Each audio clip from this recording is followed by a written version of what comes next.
Senator Bernie Sanders is with us. It's our Brunch with Bernie hour now officially here on the Thom Hartmann Program for the next 45 minutes. Senator Sanders, welcome. Good to be with you, Tom. So what's up in your mind? Well, number one, this really is a brunch time, right? Yeah, we're back to Brunch with Bernie. So people don't think we're nuts talking about brunch at 4 o'clock in the afternoon or 3 o'clock. Yep. At least on the East Coast, yeah. Chairman of the Senate Veterans Affairs Committee is what's going on in the VA. As you know, General Shinseki has just resigned, and I feel sad about that because Shinseki actually is a true American hero, not only in the sense of winning 2 Purple Hearts in Vietnam, but also having courage that you'll recall some years ago, Tom. In 2003, when the Bush administration was rushing us into war, and Secretary of Defense Rumsfeld, among others, was telling us how easy it would be to occupy Iraq, and there was no ethnic conflict there to worry about. You know what Shinseki said before a committee? Do you remember that? Yeah, he said, look out, you're going to need more troops. That's exactly what he said, and that was an act of incredible courage. Yeah. It never happens that the head of the Army is telling his boss that the boss is wrong. And I think as Secretary of the VA, he has done some very good things. He had to transform a claim system, which in 2009, when he came in, was paper. Paper. Can you believe that? Yeah. Processing 1 million claims a year in paper, and he had to transform that into an electronic system. He reduced homelessness by 25%. He had to make sure that the 2 million new veterans who entered the system in the last 5 years, continue to get good quality health care. And by and large, the quality of care within the VA is good. He's done a whole lot. But I'm sad to see him go, but clearly there has been reprehensible behavior on the part of some in terms of manipulating data regarding waiting lists, and that is completely unacceptable, and those people must be punished. Yeah. Yep. So that's been kind of on my mind. I think we also are dealing with an issue that you and I have talked about on a number of occasions, and that is the Postal Service. We had somebody, if I may interrupt, we had somebody call earlier, and I said I would mention this to you, who was trying to assert that $5 billion a year prepay 75-year retirement thing for the Postal Service is routinely done in Fortune 500 companies. And I said, no. Yeah. Okay. To the very best of my knowledge, there is no company in the private sector who does anything like that. Anything. What the Bush administration said is the Postal Service had to guarantee future health care benefits for retirees for 75 years. There is no entity of government, no private sector company that comes anywhere near close to that. So your caller was incorrect.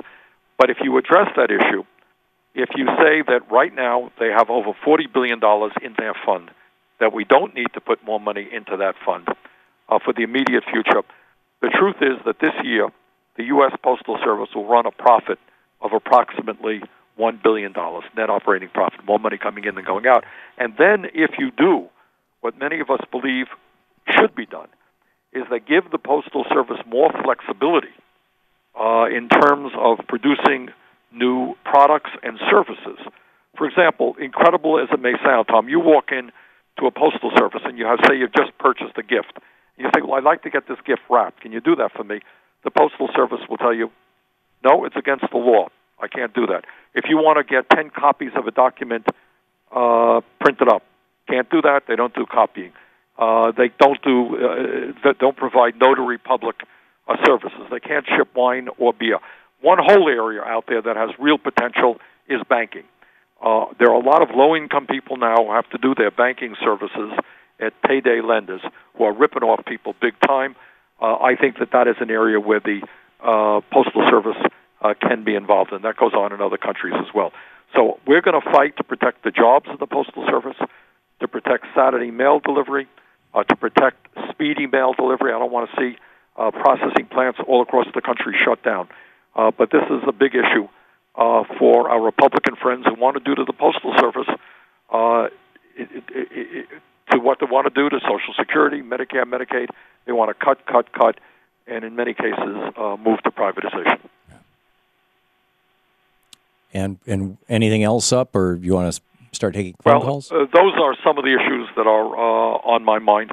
I mean, lastly, again, today is Memorial Day, and I thought the program we had last week was really quite interesting, hearing from veterans.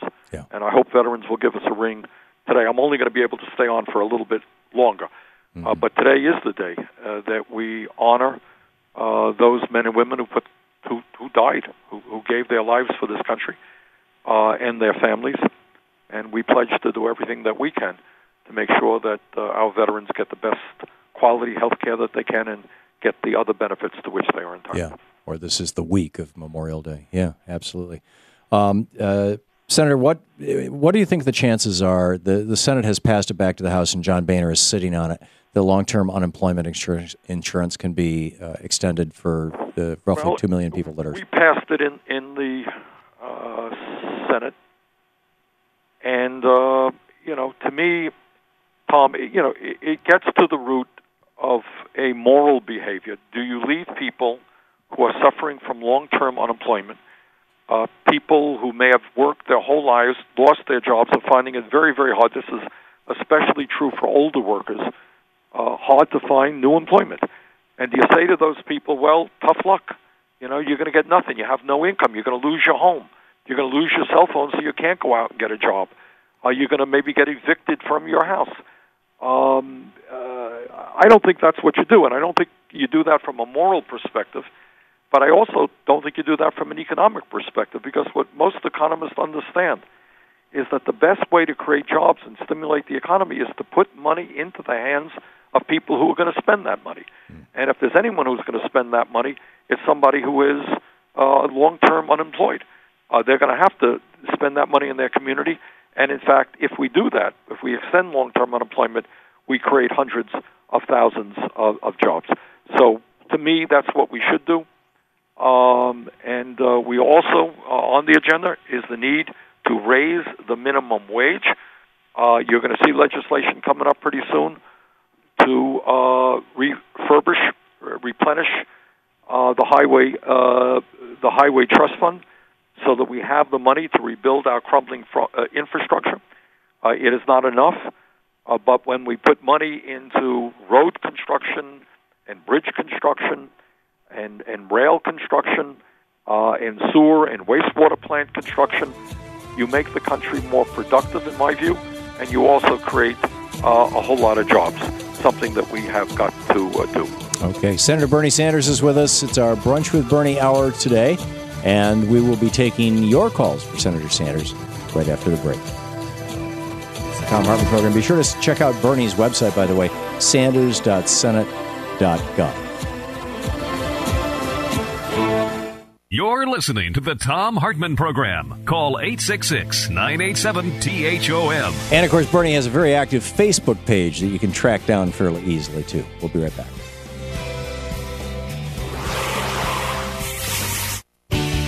You're listening to Thom Hartmann.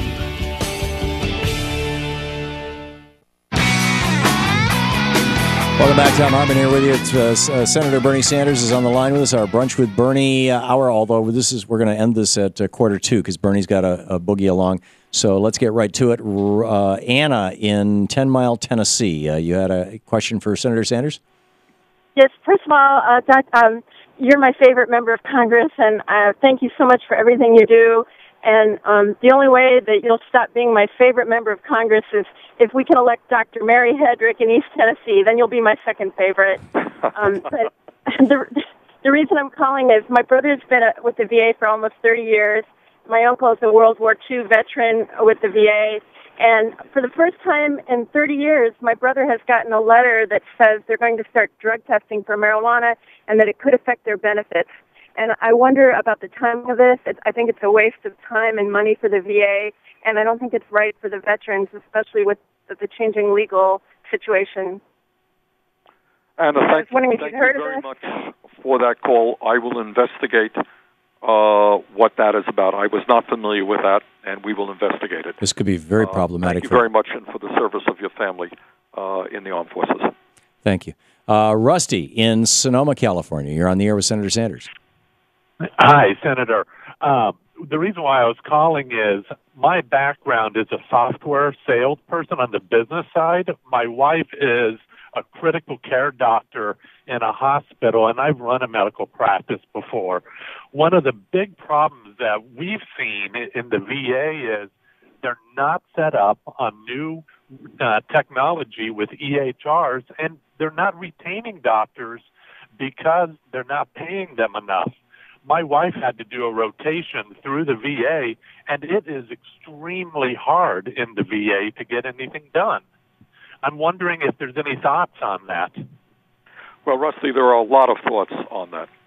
And let me back up. I mean, when we look at the VA, I think we should establish a couple of facts. Number one, does the VA have problems? Of course it does. So does the entire healthcare system in the United States.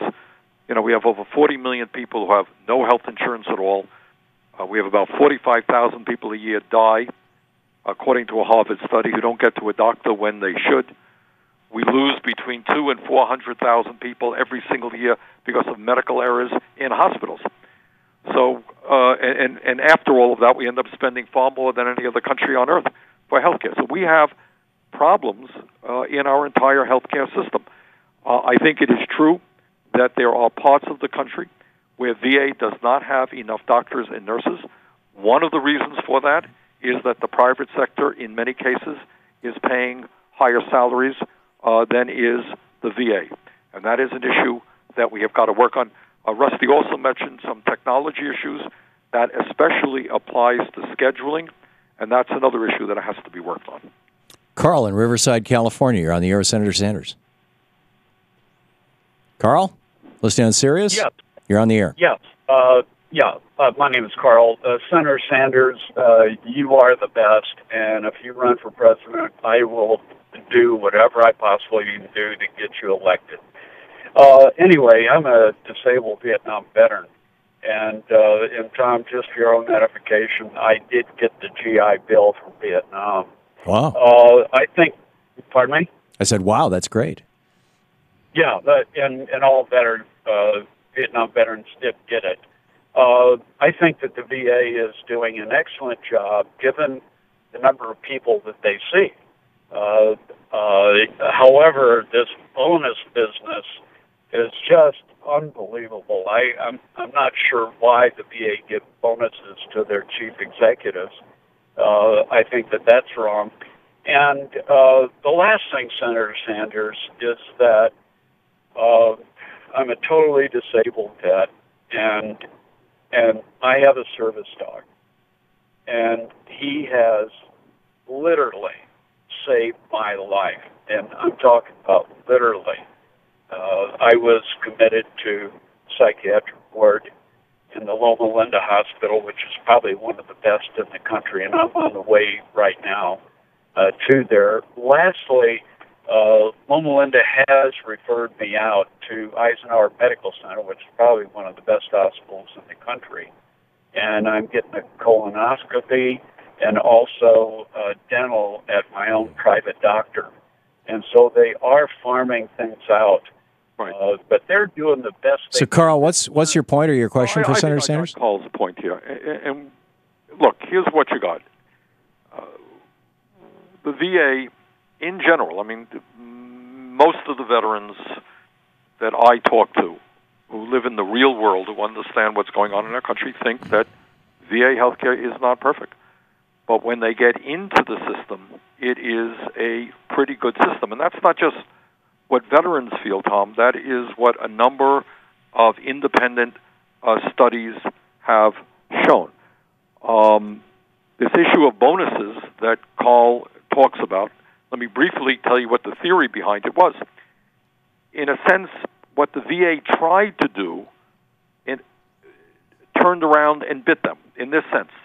What they said a few years ago is we want everybody to be able to access VA health care within 14 days.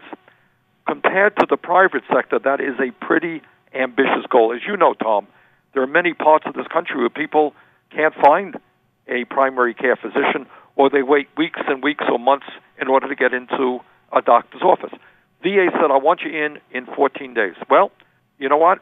it turns out that for a variety of reasons, I think primarily lack of adequate staffing, maybe accountability and good management as well, they couldn't do it in parts of the country. So what happened is people were pressured to say, okay, vets are really getting in 14 days when they were not. And if you said those things and you reported back to Washington, you say, hey, everybody is getting in 14 days, looks like you're doing a great job, and you get a bonus. That's what that bonus business is about. Obviously, that whole issue has got to be dealt with very fundamentally. Yeah. Senator, I know you have to go, and we have just 1 minute to the break. Your thoughts for the week? Well, my thoughts for the week are that we have new leadership now at the VA. I look forward to working with them. In my view, we have got to strengthen the VA. I will oppose any efforts to privatize the VA. There are some folks out there who say, oh, VA, let's kind of end that. Let's give everybody a voucher and let's send them out in the private healthcare world to get the care they need. I think that would be a disaster for many, many veterans. So the goal right now is to address the serious problems in the VA, to strengthen what they are doing well, to make sure they have the doctors, nurses, and staffing that they need to provide the excellent quality care that every veteran in this country is entitled to, and in a timely manner. Okay. Senator Sanders, thanks so much for being with us today. Thank you, Tom. Thank you. Good talking with you, and I wish you a great day.